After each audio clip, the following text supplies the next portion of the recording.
Hello বন্ধুরা, সর্বজনীয় শ্রী শ্রী রক্ষাকালী মায়ের পুজো। আর এটা হচ্ছে গরুহাটির পাশে লক্ষ্মীতলা বলে জায়গাটার নাম। আর এখানে রেল লাইনের পাশে বাঁশের ব্রিজ করে কত সুন্দর লাইট করে সাজানো হয়েছে। এখানে দেখতেই পাচ্ছ, এখানকার ভিউটা অমায়িক, কোনো তুলনায় হয় না, এত সুন্দরভাবে সাজিয়েছে। এই পাশ থেকে ওই পাশে যেতে হবে, পুরো একটা পুকুরের ওই পার দিয়ে। আর এখানে গেছিলাম আমি আর আমার বন্ধু। আর এদিকে দেখতে পাচ্ছ একজন সেই মানে কি বলবো, আর খুব সুন্দর জায়গাটা দেখলে না বুঝতে পারবে।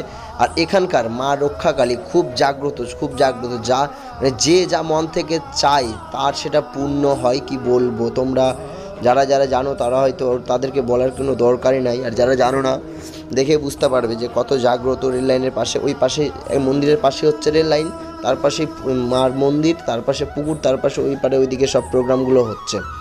আর আসার যে রাস্তাটি ব্রিজের উপরে খুব সুন্দর করে সাজানো হয়েছে।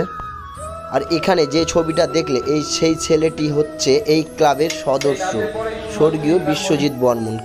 তারপরেই বেরিয়ে গেছিলাম এই পাশে। আর এই পাশটাতে এদিকে খিচুড়ি রান্নার আয়োজন মানে হয়ে গেছিলো। আর এদিকে দেখতে পাচ্ছ কয়েকটা উনান বানানো ছিল, কড়াই টড়াই রাখা ছিল। আর এখানে কয়েক হাজার লোককে খিচুড়ি প্রসাদ বিতরণ করা হয়। আর তারপরে এদিকে লোকগীতি প্রোগ্রাম চলছিল, দেখতেই পাচ্ছ তোমরা। আর আজকের মতো ভিডিওটি এখান থেকে দেখা হচ্ছে নেক্সট কোনো ভিডিও নিয়ে। সো ততক্ষণের জন্য টাটা, বাই বাই।